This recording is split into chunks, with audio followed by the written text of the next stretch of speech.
சனி ஒருத்தருக்கு 7ஆம் வீட்டில் இருந்து அவர் சனி 7ஆம் வீட்டில் இருந்து அவங்க திருமணம் ரொம்ப லேட்டாக பண்ணணும்.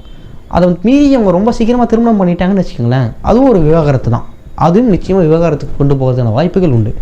சனி முன்னாடியே சொல்லியிருக்கோம், ரொம்ப ஸ்லோவாக மூவ் பண்ணுற பிளானட். சனி எந்த வீட்டில் இருந்தாலும் அந்த வீடு சம்மந்தமான விஷயங்கள் நீங்கள் உடனே நடக்கும்னு எதிர்பார்க்காதீங்க. அது ஒரு 30 வயசு 32 வயசுக்கு பிறகு தான் உங்களுக்கு அது கிடைக்கும். அது என்ன விஷயமா இருந்தாலும் சரி. சனி ஒரு வீட்டில் உட்காந்துக்கிட்டு இருக்கு அப்படின்னா அந்த வீட்டில் அந்த வீட்டுக்கான சுப நிகழ்ச்சிகள் சுப சந்தோஷங்கள் எல்லாமே டிலேவாக தான் உங்களுக்கு நடக்கும், டிலேவாக தான் கிடைக்கும். ஸோ சனி 7ஆம் வீட்டில் உட்காந்துருச்சு அப்படின்னா உங்களுக்கு மேரேஜ் டிலேவாக தான் நீங்கள் பண்ணி ஆகணும். அதை மீறி நீங்கள் ரொம்ப ஏர்லியாக மேரேஜ் பண்ணிக்கிட்டீங்க அப்படின்னா அந்த மேரேஜ் விவாகரத்தில் முடியறதுக்கான வாய்ப்புகள் நிறைய உண்டு. அன்லஸ் அந்த சனிக்கு உச்சமடைஞ்சோ வக்கரமடைஞ்சோ இருந்துச்சுன்னா இந்த நிலை மாறலாம்.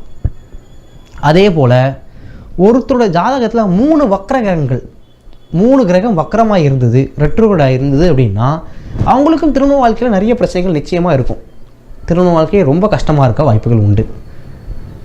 அது விவாகரத்தளவு கொண்டு போக நம்ம நிச்சயமாக சொல்ல முடியாது. ஆனாலும் 90% வாய்ப்பு திருமணத்துக்கு நிறைய பிரச்சனைகள் ஏற்படுத்தும்.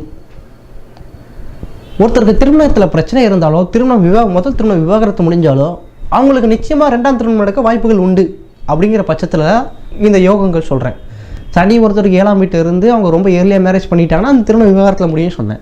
அப்படி விவாகரத்தில் முடிஞ்சால் அவங்க 2ஆம் திருமணம் செய்யறதுக்கான வாய்ப்புகள் நிறைய இருக்குது. அதே போல் 3 கிரகங்கள் வக்கரம் அடைஞ்சிருந்தாலும் 2 திருமணங்கள் நடக்க வாய்ப்புகள் உண்டு.